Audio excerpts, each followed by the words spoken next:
Yeah, I'm going to disagree with you again, Aram. Of course you are.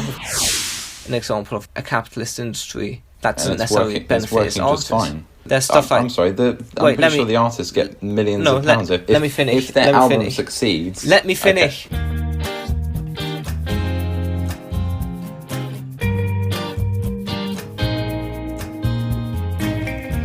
Hello, and welcome to another episode of Compass with Polygon House. Today we are joined by Aram. Hello, people. So today is a very exciting episode for me and Aram especially. We've been wanting to do this one for a while. Today we're going to be talking about socialism and also capitalism in some areas. For Aram, it's such an important part of his worldview, how he sees the world in his political life. So we are going to be, I suppose, just having a really deep dive into socialism, kind of discussing its various aspects. I'm going to be learning a lot from Aram and how he sees this system. And I will also be occasionally chipping in with some debunks and criticisms, which I have been researching a lot of, because from my view, socialism doesn't necessarily work and has a lot more flaws than its positives. That might change throughout this discussion. I'm willing to listen and learn, and hopefully everyone who's listening will also follow the same kind of path. I was about to say, what I want to do is, I don't just want to teach Lino on socialism, I don't just want to introduce him to the topic, but I also want to simplify a lot of terminology that isn't really simplified, that people won't necessarily understand. I want it to make it easier for them to understand. Yeah, exactly. This is going to help a lot of people, hopefully, just to even get kind of a foundational understanding of socialism. Because as I've learned from researching it, it's a lot more complicated than I thought. Before we start, though, I'd encourage everyone to like and subscribe if you like the episode. Hopefully we'll be doing more of this stuff, and it might even be a part 2 later on. So we'll see what happens. So, Aram, I'm going to give you the floor a little bit. So just explain to the listeners, what is socialism in your mind? And after learning about the general history of it, how do you think it's currently, I suppose, going? Okay, so socialism is a system in which the workers own and control the means of production, like the economy. So if people don't know what the means of production is, it's basically how we produce stuff. So the factories, the offices, the farms, those are means of production, means by which we produce. Capitalism believes the means of production should be privately owned, while socialism believes that the workers, collectively, should own and control the means of production. I mean, there are distinctions between, let's say, market socialism and more collectivist type socialism, but that's basically what it is. For some other terms, people are wondering, what is Marxism? What is communism? Well, before we define Marxism, we must talk about a concept called dialectical materialism. Have you heard about that, Lino? No, I haven't. Starting to already learn things. Okay, so when we talk about dialectical materialism, we must talk about the idea of a synthesis, a thesis, an antithesis. So there's two opposing concepts or ideas in Hegel's philosophy. There's two opposing things. Then what happens is they come to a struggle, and the result of that creates a new thing. So Marx applied that concept to history. So throughout history, there has always been two opposing classes. In the ancient Egyptian times, in slave societies, it was the pharaoh and the slave. Then that created the new system of feudalism, the class conflict that resulted from that. And then that made it so the feudalist conflict was between the feudal lords and the serfs, the peasants. Then eventually revolution, class conflict, societal change resulted in what we have now, capitalism, where within capitalism the class conflict is between the bourgeoisie, the capitalists, those who own the means of production. And I'm not even talking about small business owners here.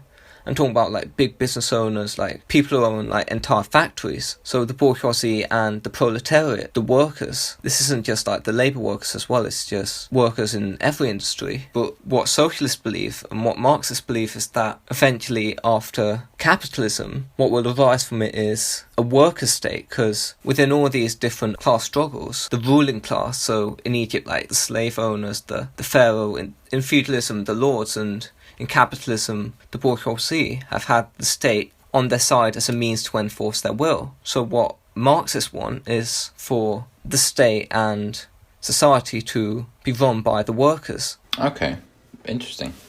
Right. Okay. So you're basically linking it back to ancient Egyptians. I actually didn't know it had ancient Egyptian ties. I suppose it makes sense about class struggle does. You've got the kings and the queens, Yeah. the rulers of Egypt, and then you've got the slaves, the workers below, Yeah. as like kind of an early start to the class system in a way. Class conflict. Yeah, that's kind of how, like, when civilization was created.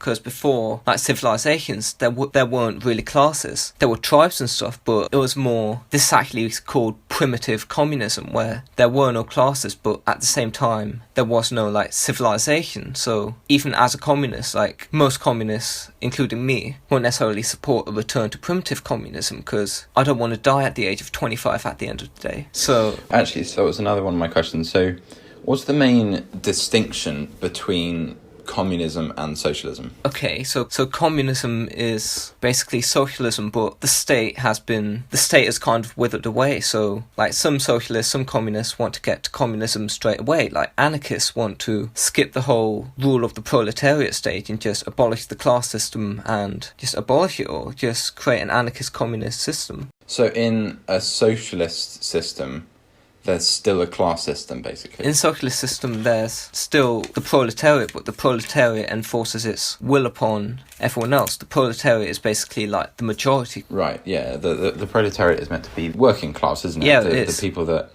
are the common workers that produce all of the materials, etc., for a society. I probably should have cleared that up, because some people watching won't know what the proletariat are. So I might have mentioned it before, but bourgeoisie is rich people who own the means of production, who own the factories. Proletariat is the people who work at those factories. Yeah, those were definitely two common terms that Marx used to try and analyse this system that he was in. Definitely. In a way, Marx was more of a historian. He was relating different historical instances of class struggle and just relating them back to what he thought would happen and what he wanted to happen. Well, yeah, so I've done a bit of research on Marx, and my view of him was that I suppose he was living in a very capitalist society. There was no other ideology around him that was giving him the answers that he wanted, I suppose. But I do think that, I suppose it came out of a good place in his heart, where I think he saw from very early on that we were heading towards this extreme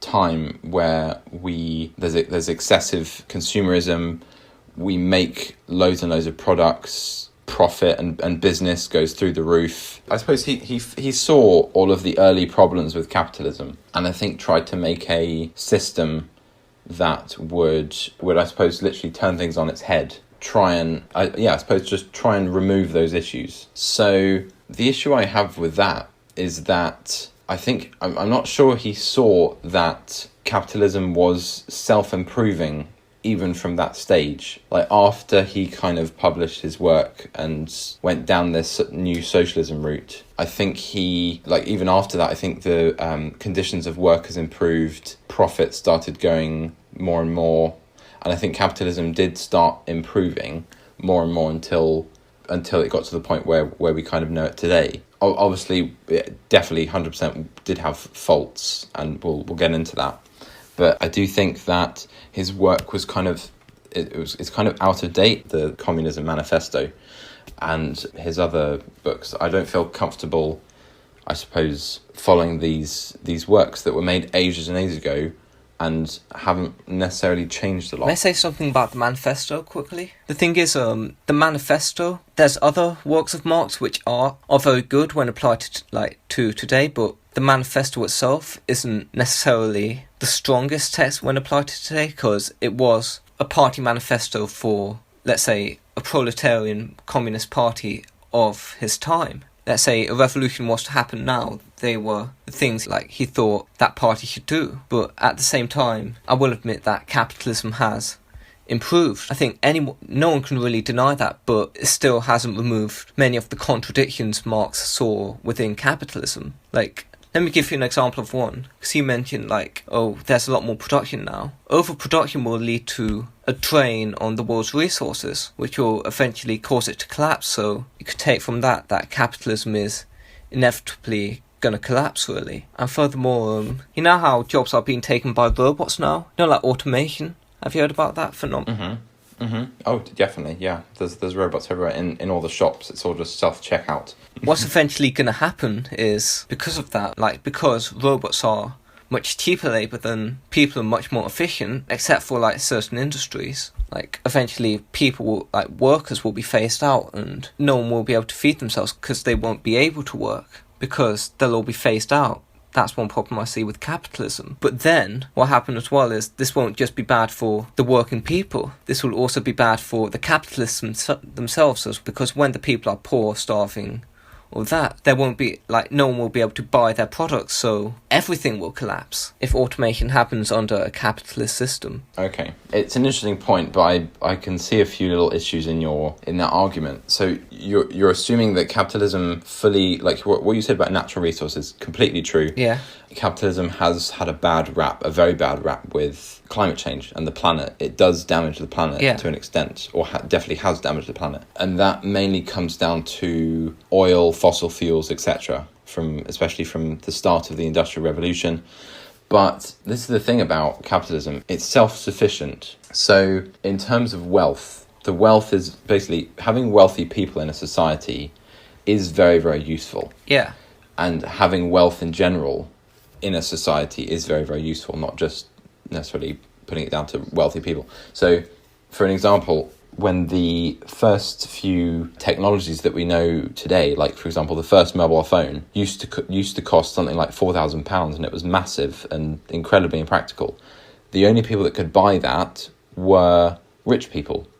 They bought them in the masses, tested them out, the companies were able to get feedback and improve them, and then now you can get a phone for £40 or less, around that price. So it turns scarcity into abundance, basically, which obviously has its downsides. But with this idea about environment, what's really expensive at this point? Renewable energy, wind turbines, solar fields. So you need wealth, which capitalism has, to buy these things, test them out, and then eventually, I reckon in another decade or so, or maybe less, just a rough prediction, all these renewable energies, which are actually very efficient, are going to be a lot more accessible, and the whole planetary issue is, obviously it's not going to go away, but we'll be able to get a better handle on it.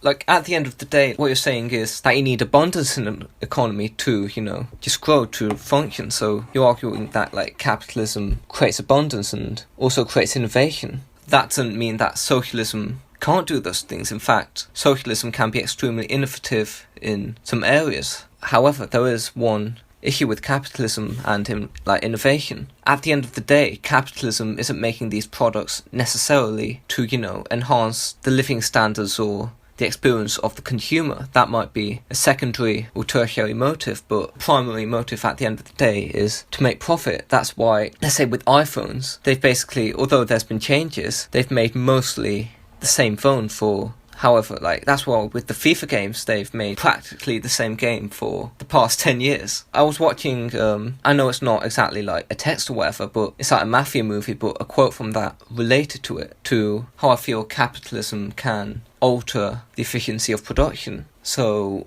the quote was that no matter what you make, the fiends will still buy it. The dope fiends will still buy whatever you're making, even if it's awful quality, and that kind of applies to whatever you're making, even if it doesn't really make any innovations, even if it is, made to break and stuff, like an iPhone is, the consumer will still buy it. If it was under a socialist society where the workers owned and controlled the means of production, and were making it for what they themselves desired, the phones, like the iPhone, will be a lot less breakable, for example.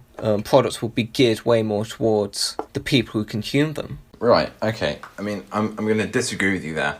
So, actually, I'm just going to go back quickly, because I forgot to mention about what you said about robots. The whole thing you said about we'll create robots and then they'll take all our jobs, and then we won't have enough food, or everyone's going to be off of work, and we aren't going to have enough money to live, basically.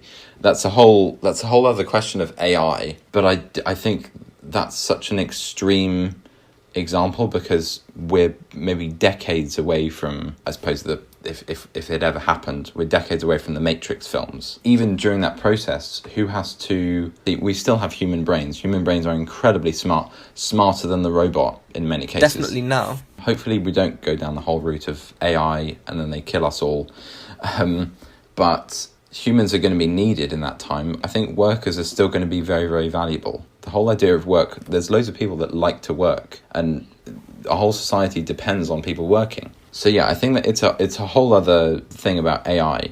So with regards to your buying, selling and products and making things for our benefit and profit, the whole thing about capitalism is that it, for example, if with me and you, I have to make something that you want and are going to use and desire in order for me to make a profit. If I make a bad product, you're not going to buy it. So in terms of the iPhone, to say that it's been the same, or like the FIFA game, for example, to say that it's been the same because they care more about profit, I don't think is necessarily true, because I think that's a whole thing about the company. I think the company values what its players think, because if its players don't like it, they're not going to buy it. Just because they haven't maybe changed a lot of it, maybe it's because they're close to perfecting a game and they're waiting for their next breakthrough. But what I mean by that is, let's say with the iPhone, I'm not saying it's a terrible phone, but what I'm saying is, you know how it's easily breakable? That's how people have to buy a new one. Apple have intentionally made it easily breakable, so people have to keep buying iPhones and therefore make them more like profit. And at the end of the day, especially this happens a lot in capitalist systems, there's monopolies. Monopolies are created, which makes it so that no matter what, you can create as poor quality a product as possible, and yours will be the only thing on the market.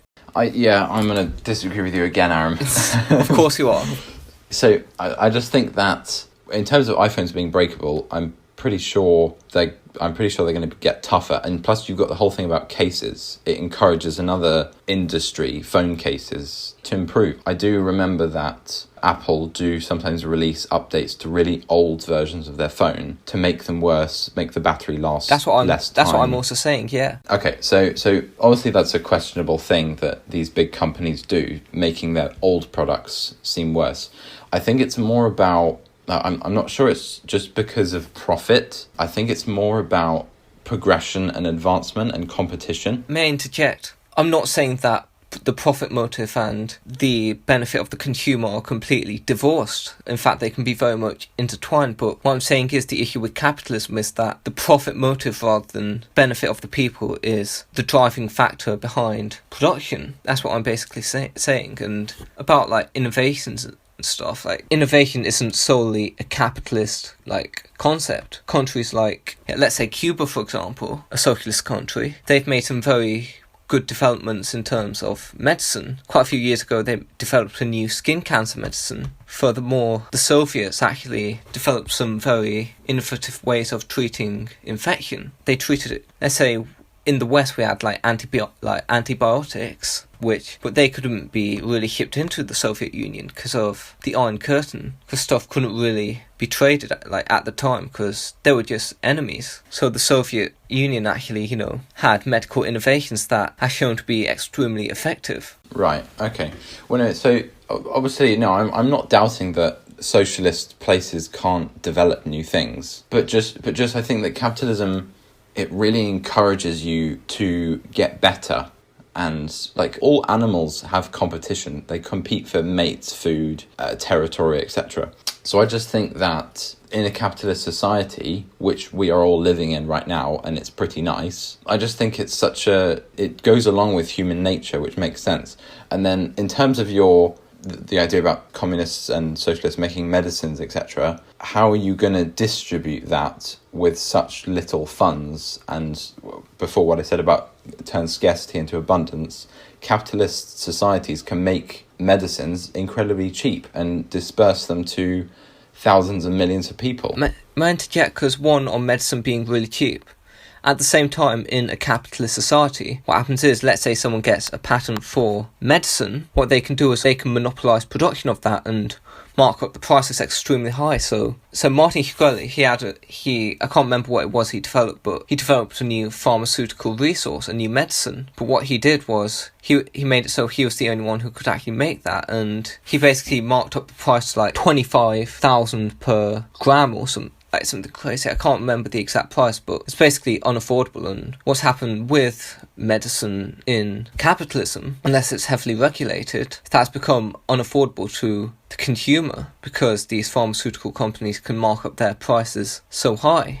In addition, on the human nature point, you can't necessarily say human nature is necessarily fixed. You could argue that because humans are social animals, because humans are formed by their conditions, by their societies, that human nature is a very malleable concept. Furthermore, in Peter Kropotkin's book Mutual Aid, great philosopher by the way, because he was like a biologist and stuff, he wrote how like all the greatest species, or the best animals, so like bees have had created great societies, wolves had succeeded.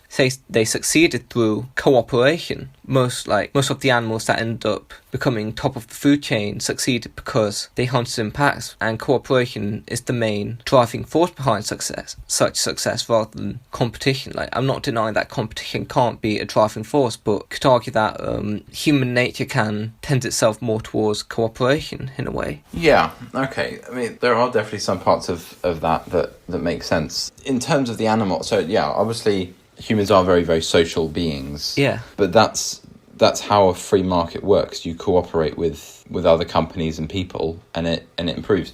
And then to compare it, obviously, I was kind of saying that most animals do compete in things, but to say that just because bees, wolves, and other communities cooperate, work together, that they've created nice societies. But success to a bee and success to a human is completely different. We've got much bigger brains. Success is yet to be, I suppose, pinned down. Like the proper definition of success. The definition of success to a human is so up for interpretation, and it changes with every single person. Whereas to a bee, success is literally find a flower, pollinate, stay in its community, create honey, and then die, basically, after that. So, yeah, I mean, just to compare us to those animals and say that if we cooperate, we'll succeed, there's so much more to that. We're completely different animals. But do you not think, let's say most humans' definition of like success, how most people would define success, could argue that cooperation will help fulfill that a lot better, because at the end of the day, people working together will be much stronger than people like working as atomized individuals. Yeah, I mean, obviously,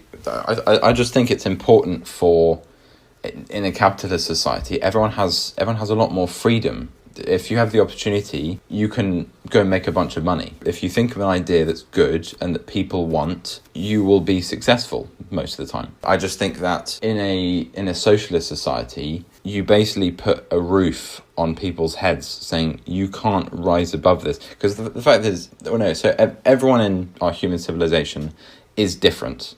Capitalism accounts for the difference. It admits that some people in this society are going to be better than others at certain things. And socialism doesn't discount that. Socialism doesn't necessarily, as a part of its character, as a part of its being, socialism isn't necessarily everyone being equal. That is actually a myth, although there will be more equality. As I said before, socialism is where the workers own and control the means of production. Let's say, within your means of production, let's say it's a workers-owned cooperative, then that's not to say some workers-owned cooperatives can't be more productive than others. Like, even the Soviet Union didn't make it so everyone got paid completely the same.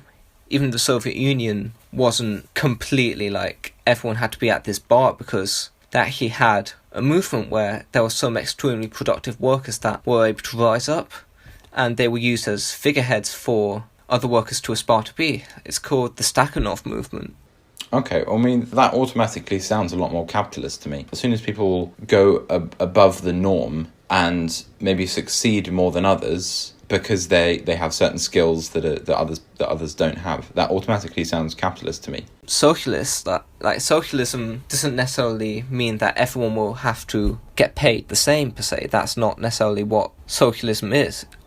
there's a socialist like societies where that has been the case, but where people have received very equal wages, but it's not a necessary part of socialism. Like, I think the closest we ever got to a fully equal society is Albania under Hoxha. I think there was a ratio of the richest people had 1.5 times more than the poorest people in Albania, I think. And that was the closest we ever really got. It's part to say as well, speaking of labour, unemployment as well. One thing with capitalism that has been evaluated is that full employment doesn't necessarily happen under capitalism, and it hasn't really happened under any capitalist societies, but under socialist or maybe even more socialist societies, we have got full employment, or maybe even close to full employment. Yeah, in terms of Marx's work, it felt to me that he wanted everyone to have quite a chill life where you could work as much as you wanted or however much was needed to keep the economy substantial enough. He said that even if loads of people dropped out of work, because the economy is so self-sufficient because the economy is so productive that a lot of people didn't actually have to work. So there's a lot more time. And even if they did want to work in a specific profession, they definitely could do so. They have the freedom to do so. And you could argue that this wouldn't just be good for people overall. This could be very good for culture, as people would be able to, devote more time to their craft. Let's say I'm a musician. I can devote more time to creating a masterpiece of music if people own and control the means of production. But at the same time, let's say in a capitalist society, you could argue that the music industry, rather than being controlled, let's say, by the artists and stuff, rather than it's more controlled by the labels, you could argue as well. You could argue that the labels can have, because capitalism promotes the introduction of these huge labels, these music labels, which they can have a lot more control on how the music industry is directed, really. So the music industry I think it just runs itself just fine, actually. The singer is the core part. If you want to compare it, the singer is the worker, and then the label is the big company. So I think it works out fine how the singer, if he wants to, he can produce it himself if he wants to. He can find the company and then bam, deal. That's basically free market. But the label has a lot of control over what artists do. So let me give you an example. A more left-wing revolutionary rapper, Lupe Fiasco, labels were controlling what he wanted to do, what he could do, and they weren't putting his album out. Okay, well that's probably just a corrupt label that's just being annoying to that specific. I haven't heard anything else about labels being dictators to the singer. I'm not sure that the music industry is the best example to prove that socialism works. I feel that it's just a little tangent I just decided to go on just there. Now I'm getting very off topic, but let's say in the music industry, it can be very shown that is an example of a capitalist industry that doesn't necessarily benefit its artists. Just fine. There's stuff I'm sorry. I'm pretty sure the artists get millions of pounds let me finish. If their album succeeds. Let me finish, okay. Lino. Let me finish. Okay, so I was about to say there's stuff like 360 deals. I don't know if you've heard about that, where the label will have complete control over the rapper's brand and stuff, like the artist's brand. I just said rapper because it happens a lot with rappers, where they get tricked into signing these contracts that just exploit them. Like, labels aren't, although they can be very helpful, labels have been shown to be very corrupt as well, which is an example of a capitalist element of the music industry, really, No, Aram, so just because there's a capitalist or just because there's a corrupt label doesn't mean that that's from capitalism. That's because of the people being stupid. You can't attribute that to capitalism. But I was just going to say, in terms of professions, one thing I find that's awesome about capitalism in terms of, so say for example you're in the hospital, you need immediate brain surgery. In a capitalist society, you've got that hierarchy of neurosurgeons. You can look around, because you've got all these various private companies that have succeeded various amounts. You can see who's going to be the best neurosurgeon for me. Whereas in a socialist or communist society, everything is a lot more equal, and it could be equally bad. There's no level of, if it doesn't show who's going to be biologically better for this, because there's a really good neurosurgeon here. But in a socialist society, it's much harder to see that, because everyone's, I suppose, suppressed from being able to succeed to that extreme level. Many of the best scientists were Soviets. Like, as I said, there's the Soviet doctors. In Cuba, many of the best, like, there's a lot of export of, like, Cuban doctors. Like, Cuba and, like, the Soviet Union were very good in terms of science. So those examples of socialist countries are kind of, they kind of refute your point. No, I know, but that doesn't extent. necessarily mean that just because they did create something doesn't mean that they necessarily agree with the system that they're in. Imagine that might have been all that they were able to create with what they had. Then again, furthermore, I was about to go into more examples of, socialism being more beneficial to the medical community than capitalism. So I'm looking at this study. It's comparing low-income capitalist countries, low-income socialist countries, lower middle-income capitalist countries, lower middle-income socialist countries, upper middle-income capitalist countries, upper middle-income socialist countries, and stuff like population per physician. It turns out there was 10 times more physicians per person in socialist countries than capitalist countries. So in low-income capitalist countries from the study, around 19,000, there was about 19,000 people for every physician. But in socialist countries, this is low-income countries, by the way. For socialist countries, it was like more 1,900 people like per physician. In lower middle-income countries, there was about 5,800 people per physician in lower middle-income capitalist countries, and for lower middle-income socialist countries, there was around 638 people per physician. Furthermore, the trends show as well for population per nursing person. Okay, that sounds like an interesting source actually so it's basically it's a count of how many people are in a certain profession. And what country is that in? It's not even just one country, it's just comparison taking in quite a few countries from that fit into different classifications. So what's the trend there? So if it's a low income country, it's going to have more physicians or less? If it's low income overall, it's going to have less physicians per person. But the trend is that socialist countries always have more physicians per person. But aren't socialist countries don't socialist countries have less income?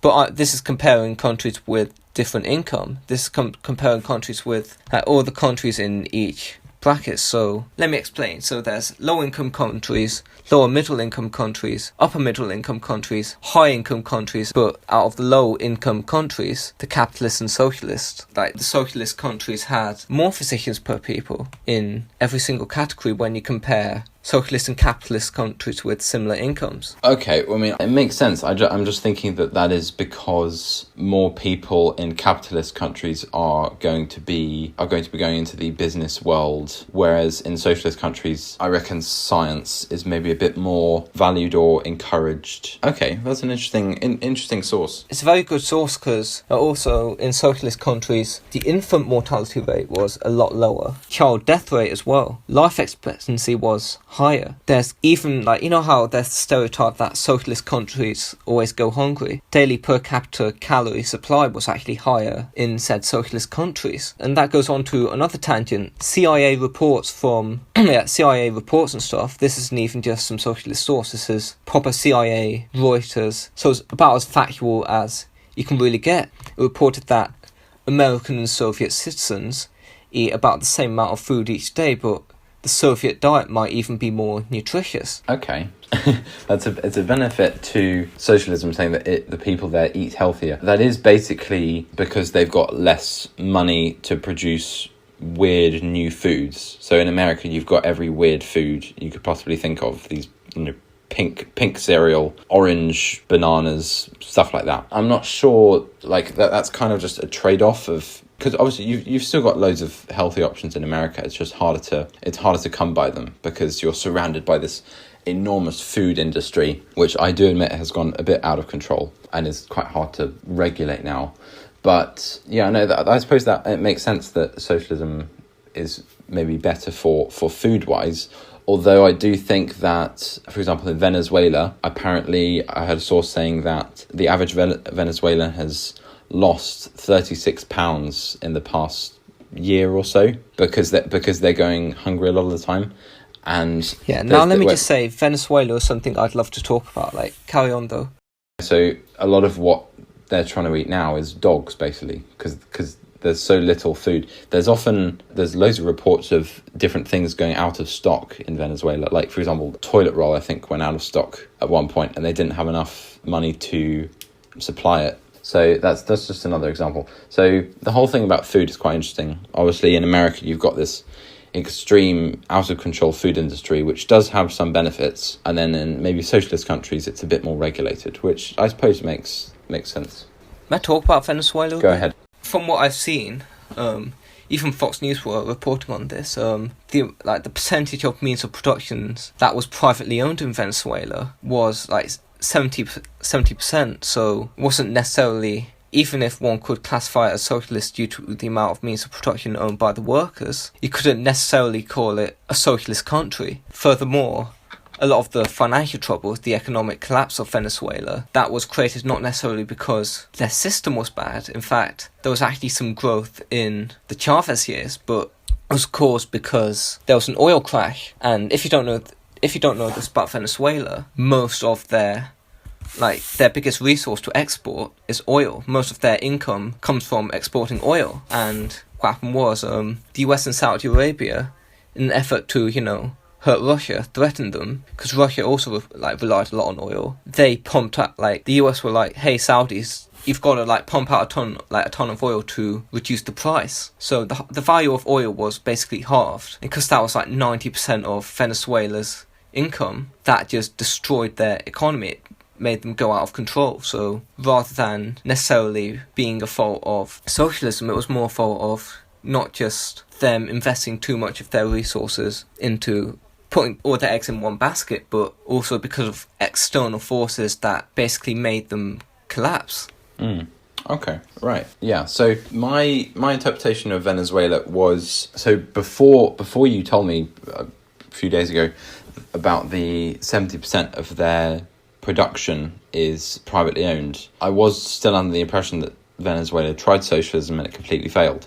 So I've got these 4 graphs, which I'll link in the description, obviously. I'd love to see them. It's basically, so if you look at their president, Maduro, so there's 4 graphs of Venezuelan inflation rate, consumer price index, murder rate in Venezuela, and gross domestic product per capita. So there's 4 graphs, and it plots when Maduro was elected on each one. And on each one, so for example, with the inflation rate, Maduro is elected, and then a few days or a few months later, I think, the inflation rate rises to 946%. In terms of the consumer price index, Maduro was elected, and it rapidly increases to 2,146.10. The murder rate in Venezuela per 100,000 people goes from about 74 to 91. And then finally, the gross domestic product per capita goes from 2,091, I think, to... so after Maduro was elected, it goes down to 1,355. So there's definitely an element of corruption, and I'm pretty sure Venezuela is actually... I think it's the 10th most corrupt country in the world. So, yeah, obviously, I do still think there's enough evidence to say that socialism had some contribution towards its collapse, because that was the ideology that it was trying to go for. And it is definitely a case of Maduro being mean, and it was basically about Maduro being corrupt. So I do think that is it, but socialism definitely was tried there. Whether or not it needs to be tried there again, who knows? But I do still think that socialism, obviously you might not call it a socialist country. At what point can you call a country socialist? But I do think that socialism was tried there, and it had a not great effect amongst loads of other issues.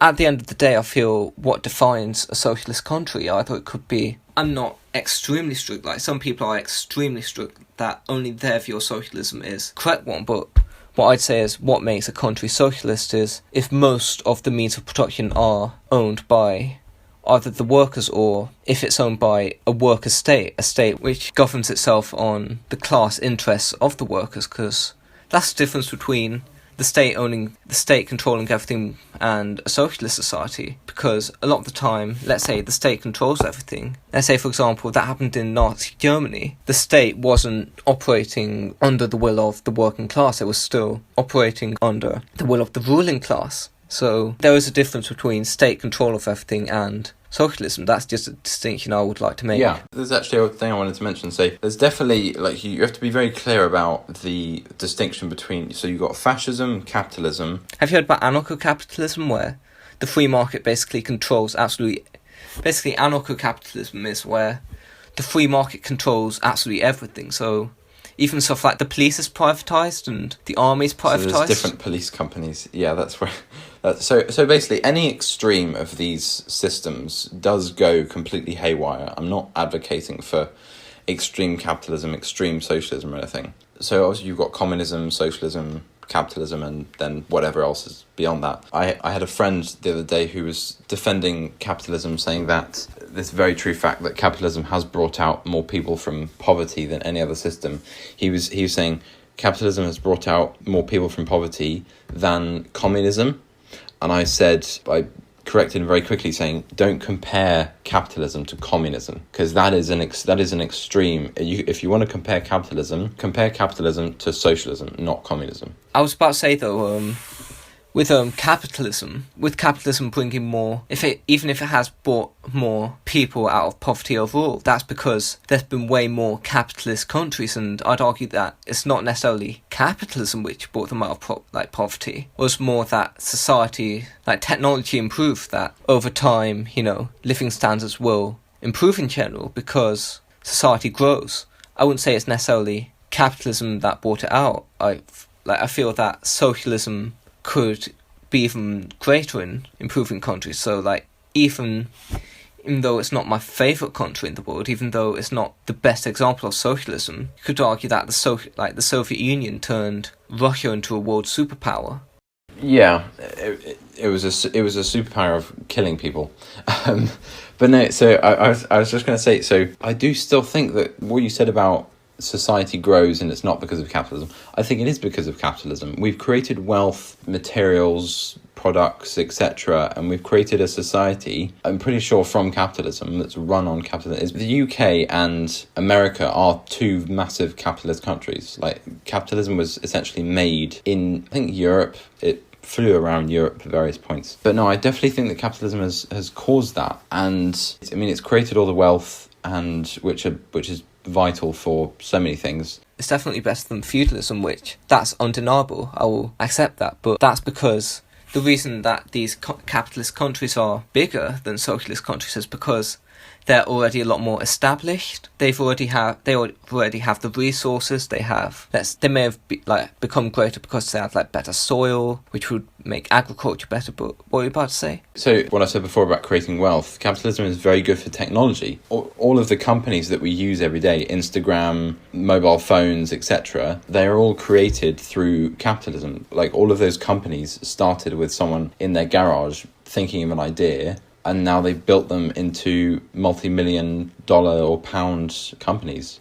I mean, that's a good point, that capitalism can create innovation, but at the same time, especially as, looking at the examples I've used, socialism definitely can, create, innovation. There's many examples. So the space race, for example, although the US were the first to have man on the moon, the Soviets, they hit literally every other target first. So first thing in space, first man in space, first creature in space.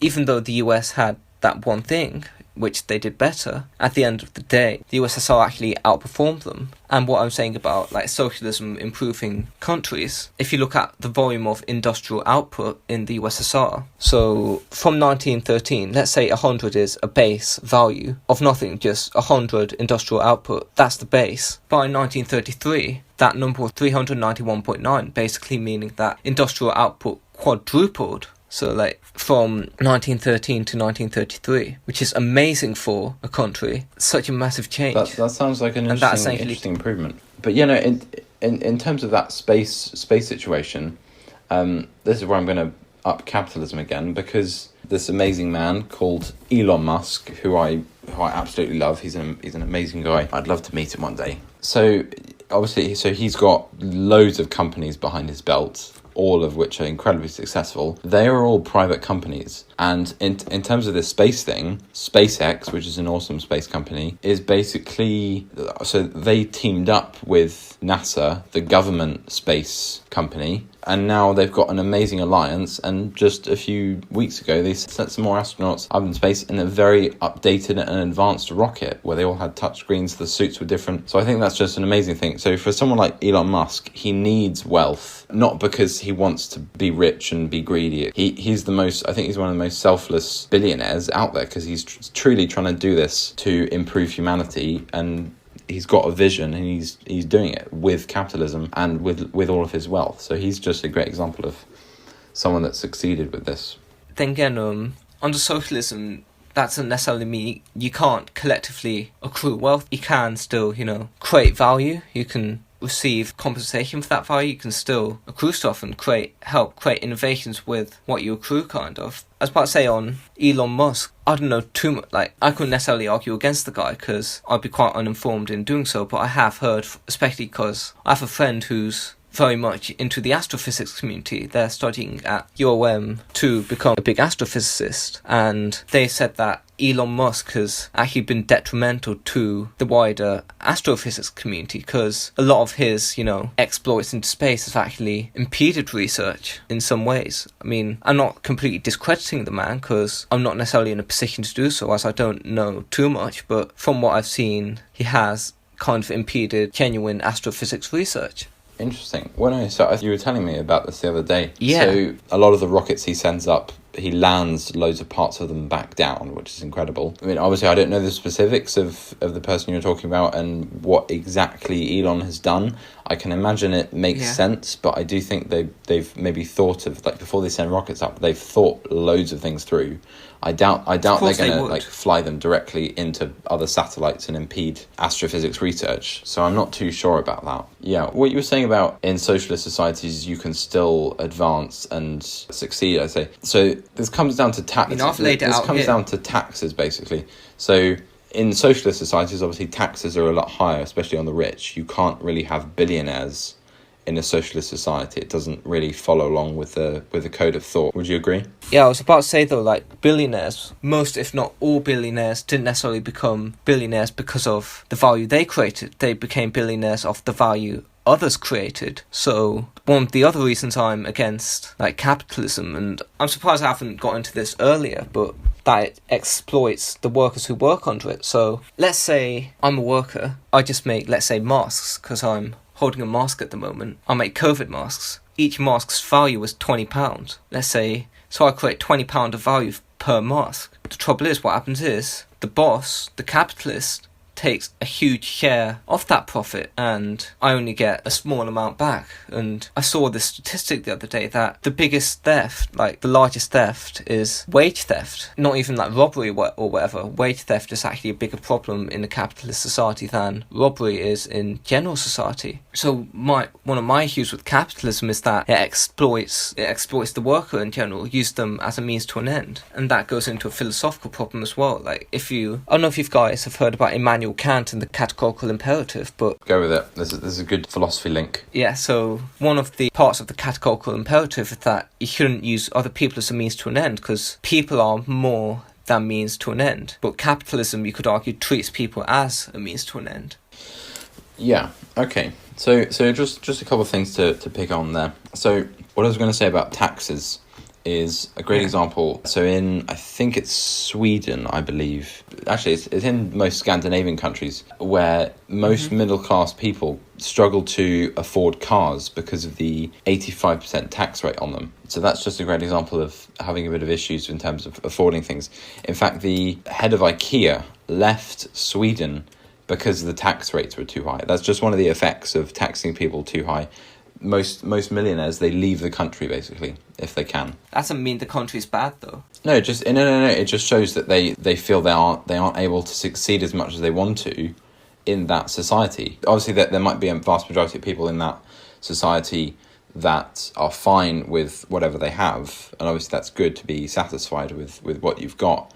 But not all people are like that. There are people like Elon Musk, like this head of IKEA, who want to succeed and create these big businesses. But that actually leads on to another point where you could argue a lot of the resources of these billionaires, they aren't actually being used to create value. A lot of the time, there's a lot of inefficiency within capitalism because a lot of the resources are being stored away in tax havens, in places where, and just sitting there. That's a huge problem under capitalism. So the fact that capitalists move away from countries like Sweden and stuff can expose why, you get what I'm saying, don't you? You get what I'm saying? Well, yeah, so what you were saying about workers' rights, there's of course there's been an issue in the past of the bourgeoisie often exploiting the workers and not treating them properly. Obviously, that 100% has improved over the years, and we've now got loads and loads of regulations on workers' rights. This is the actual, in terms of the system that I like. I'm not for abolishing socialism because I agree it comes from a good place. Can I make a distinction between socialism and social democracy?